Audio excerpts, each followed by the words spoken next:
それでは第4回の日本国際賞の受賞者を発表いたします。エネルギー技術の分野では、高速増殖炉の実用技術としての確立についてのバンドリエツ博士、予防医学の分野では天然痘の根絶についてのヘンダーソン博士、有田博士、フェナー博士、エイズ原因ウイルスの発見と診断法の開発についてのモンタニエ博士、ギャロ博士と決定いたしました。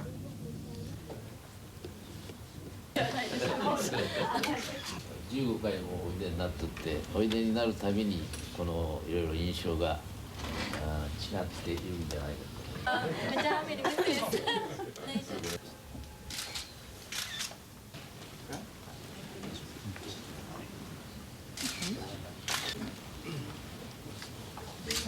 A ginkgo tree, which is also the tree of the Tokyo Metropolis.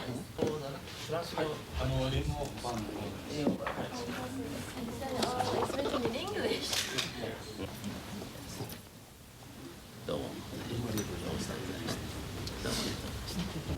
Good afternoon, ladies and gentlemen. First, let me introduce to you Madame Dorothea Montagnier. Soyez le bienvenu.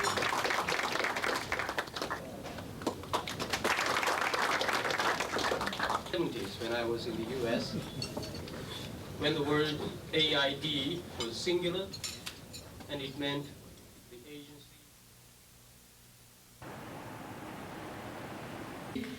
for power, transportation, heating and lighting of electromagnetic waves for communication and cloud spread both from person to person and around. ではその後どうなったかということにつきましてお話したいと思います。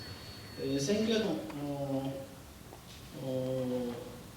総会の代表者たちと申しますのは、主にこれは途上国の発展途上国の代表者でありまして、これはもちろんこの天然痘の流行にしかも地球上2000万人。This is a transmissible disease, and epidemiological studies indicate that it is exclusively transmitted by blood and by sexual contact in the United States. I also must thank and credit several co-workers and collaborators. In fact, there are too many to mention here. I would take all of my short time. But at least I must mention epidemiologist William Blattner at NIH, molecular biologist Wong Stahl, protein chemist Sangadaran, and my cell biology colleagues Zaki Salahuddin and Mika Popovic.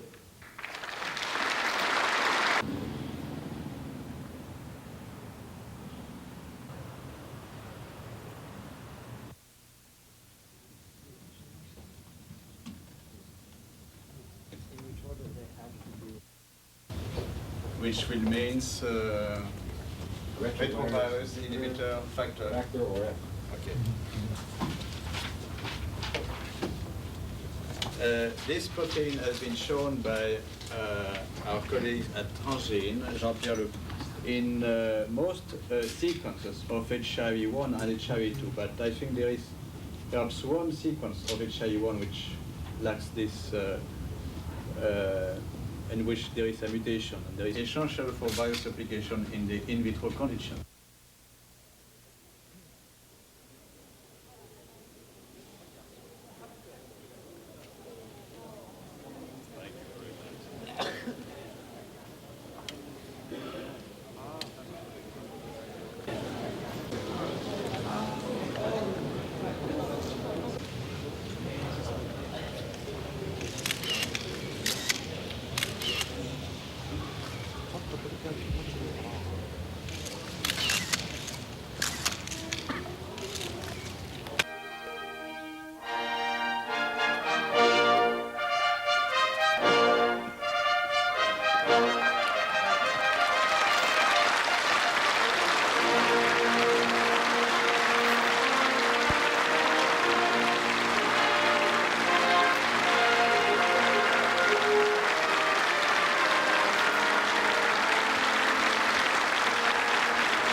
表して横田喜三郎理事長よりご挨拶を申し上げます。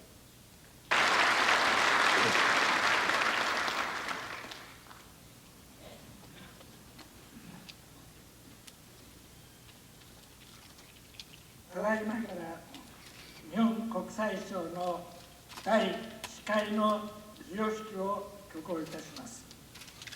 この式典に皇太子殿下並びに同殿下のご臨席をいただきまして誠に光栄の至りであります。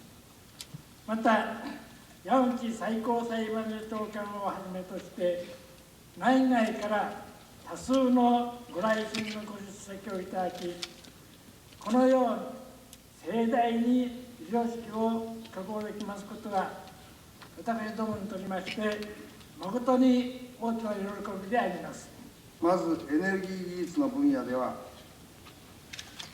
高速増殖炉の研究と開発に努力され、その実用技術を確立されましたフランスのジョルジュ・バンドリエス氏でございます。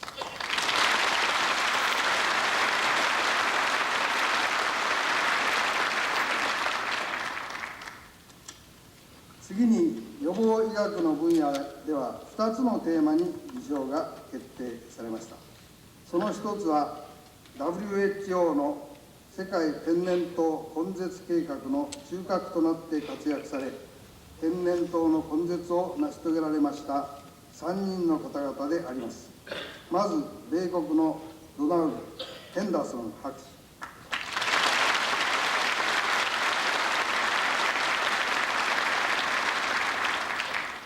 次に日本の有田勲博士、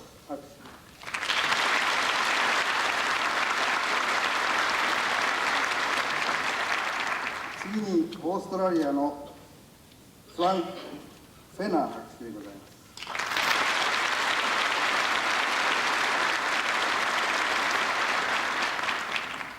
もう一つのテーマは、エイズウイルスを発見し、診断法を開発されましたお二人の科学者でございます。まずお一人は、フランスのパストゥール研究所のリュック・モンタニー博士でございま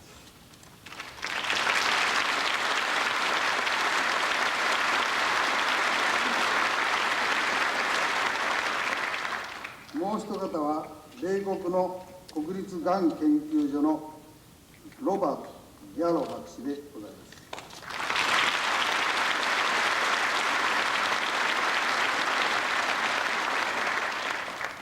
一生炉を完成に導いた功績は極めて大きく、将来におけるエネルギー供給の資源的制約を乗り越える画期的なエネルギー技術の確立として、人類のエネルギー問題の解決に多大の貢献をなすものであります。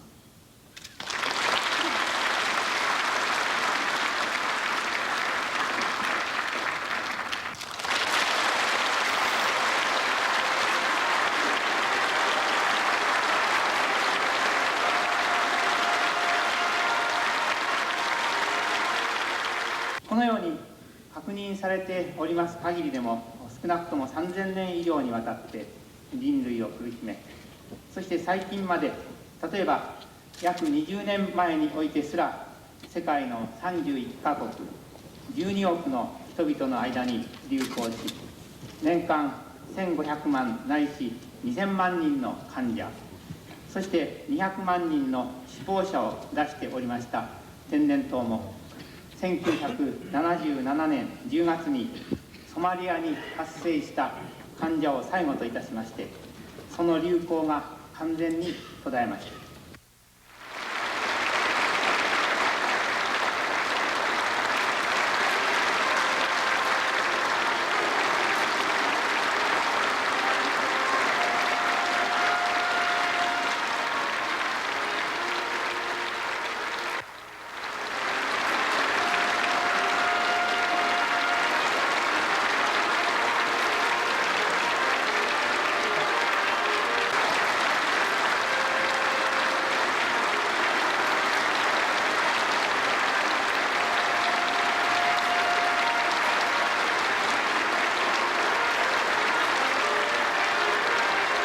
2人のグループ研究を中心として、エイズの原因ウイルスである HIV の蔓延予防対策は、現在、理論的にはほぼ完全に立てうるようになりました。すなわち、輸血やリオ博士に対する受賞理由、並びに贈賞の対象となった研究テーマについてのご報告であります。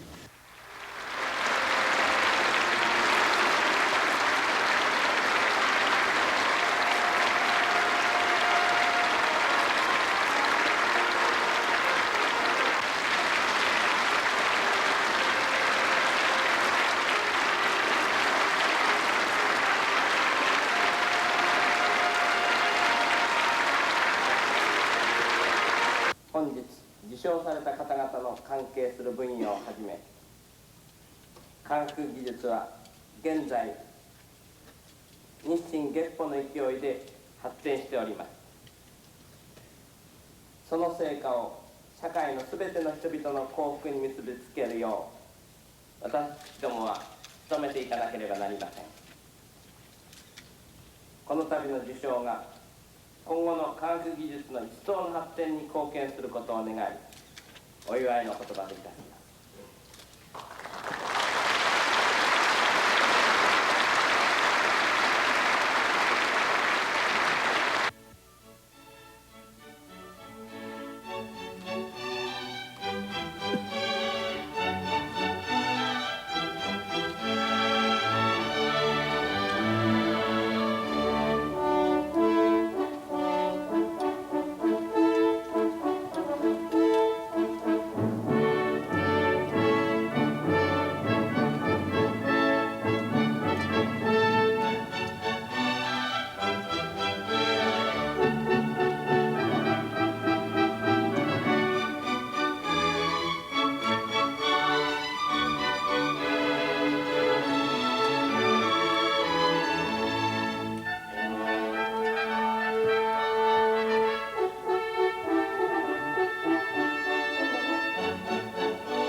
Virus, Dr. Montagnier of France, and Dr. Gallo of the United States of America.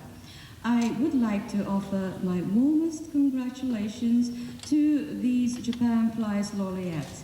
And made a lot of contributions to construct the experimental reactor, Rhapsody, and the prototype reactor, Phoenix, and demonstration reactors.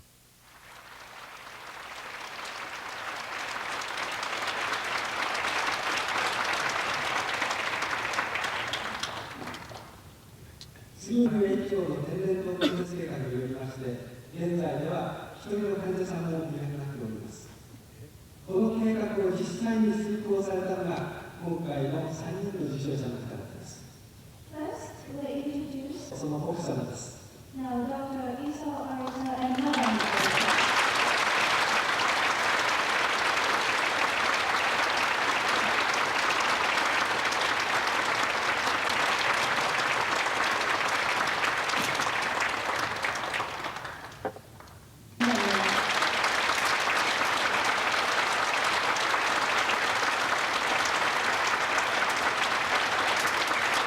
Was a toast.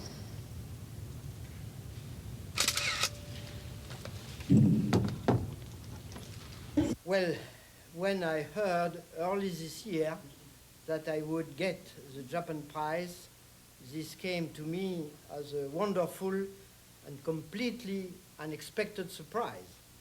And I felt very proud about receiving such a prestigious award. And at the same time, I had some feeling of humility because when I compare what I have done with the great achievements of other recipients, well, you have to be modest also. But this is for me and for my country as well a tremendous honor, and I'm very pleased to be here again in Tokyo for the award ceremony and for the whole celebrations of the Prize Week. So I'm very grateful to the Science and Technology Foundation of Japan, and it's for me, for my wife, for my country again, a very great honor. Thank you very much. It was a very great thrill indeed to receive the Japan Prize, for all three of us to receive it, and indeed on behalf of hundreds of thousands of health workers across the world who have worked on smallpox eradication over these past 10, 12 years. All I can say is that I think it's a marvelous tribute to these people and to prevention.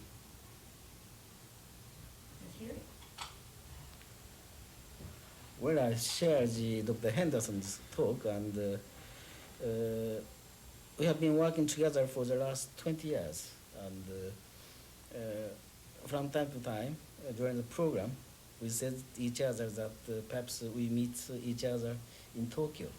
And now we met here like this and received the prize, and we are all three very much pleased. And one point which I'd like to insist is perhaps this is a very significant because prize has been given to the preventive medicine. Coming last, all I can say is that I echo the sentiments of my two colleagues. I think that it was right and proper that the Japan Prize for Preventive Medicine should have been given to the smallpox eradication, and I'm proud and honoured that I was included among the three recipients of this most prestigious prize in applied science and technology. Okay, it's very serious. How did I feel? Like anybody would feel, I would feel happy when I learned to receive the prize. After all, it's a very substantial, a very big honor. I feel very lucky, of course, and I think the right thing to say is that I know Luke feels the same way, that we have many collaborators and colleagues that help in all of this, and in a sense it's almost symbolic for the field. So we are doubly lucky in a sense. Okay. So I first heard when I was at a meeting in Europe. I had a telephone call coming back from dinner, and this was, I don't know, if a month or two ago, approximately. And it was first Dr. Toyoshima, then there was somebody else, and later somebody else. And Dr. Toyoshima I know from his own, for a long time, because he's an excellent virologist in the same field that I work in. He worked in chicken retroviruses and did a lot of the fundamental work. He spent some time in the United States, and so I know his work very well, and he's a very nice guy, and I was very glad to hear his telephone call from him. Am I looking there or looking at you? I feel like an idiot looking here and then talking to you. How did I respond? How did your wife respond? My response was, oh boy, that's wonderful. And my wife responded, she was telephoned at home, so I don't know. She didn't tell me how she responded. So you have to ask my wife how she responded, because she got the telephone call before I did. Maybe we can ask you, Mary Jane, how did you respond? I forget my response verbally, but I do know that I was extremely happy and proud to see that not only was my husband recognized in the States, but it was a special honor because he has a closeness to Japan, that Japan honored him this extremely special way. So indeed was very thrilled. And the final point was that I knew that I never get to see Luke, so I knew that I was very happy that I would get to see him again. And so how did Dr. Montagnier? Well, I also learned, had the prize, and from Dr. Toyoshima, I had a phone call in my lab, but probably at the same time. And after that, Dr. Miwa also called me, because I know Dr. Miwa for a long time, and he explained to me and there was a mistake in the amount of the prize. Yeah. In the letter we received the 10th only of the prize. So well, I was still happy, but I was still more happy after when I learned the real prize. And myself also I feel very honored by that prize. I think it's very important that not only our own countries give us some recognition, but also Japan and some other European countries as well. So I think it's very important for us, and it's an encouragement to continue our work. Of course, this is a symbol of the French and American contribution in the isolation of the AIDS agent. Thank you very much.